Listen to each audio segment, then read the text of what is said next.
The Curator. The first page of the Scribe.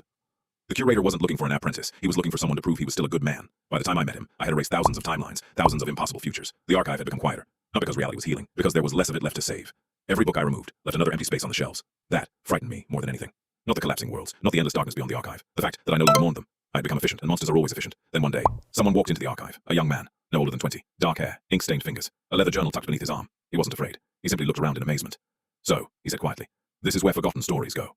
No one had entered the archive without my permission in nearly 400 years. "Who are you?" I asked. He smiled. "My name doesn't matter. I write histories. Names are just the titles." He told me he had spent his entire life searching for stories the world insisted had never happened. Villages erased from maps, people no one remembered, entire battles missing from history books. He had written them all down, word for word, without realizing it. He had been recording fragments of erased timelines.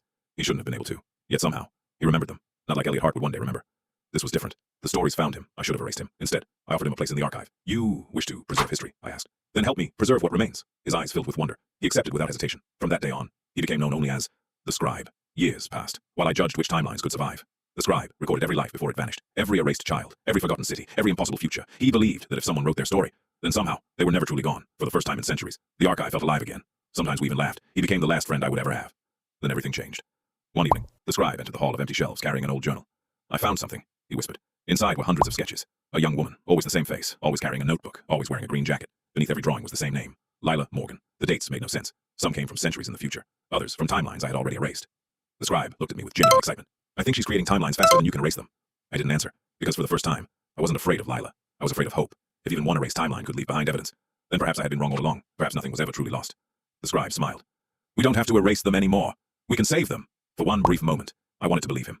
Then the archive shook. Books flew from the shelves. The floor split open. Beyond the cracks, I saw it. The hollow. An endless ocean of discarded realities.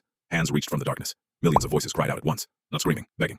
"Remember us." The Scribe stepped toward the edge. "They're alive. They're trapped. We can bring them back." I knew what would happen if we tried. Every erased timeline, every forgotten world, would return at once. Reality would collapse forever. I grabbed his arm. "We cannot open the hollow." He pulled away. "They deserve another chance. No, they deserve to live." Without thinking, he reached toward the crack. The hollow answered. Black tendrils wrapped around his hand. His journal burst open. Every page filled itself instantly. Thousands of names, millions of stories. Too many. His body began to disappear. Not into ash, into ink. I made the only choice I had left. I tore the journal from his hands and sealed the hollow. The archive fell silent. When the dust settled, the young historian was gone. Only the journal remained. I picked it up. The final page held a single sentence, written in his handwriting. "Promise me, no one else will be forgotten." I closed the book. That was the last time I cried. From that day forward, the journal never left my side, and every timeline I erased, I recorded within its pages.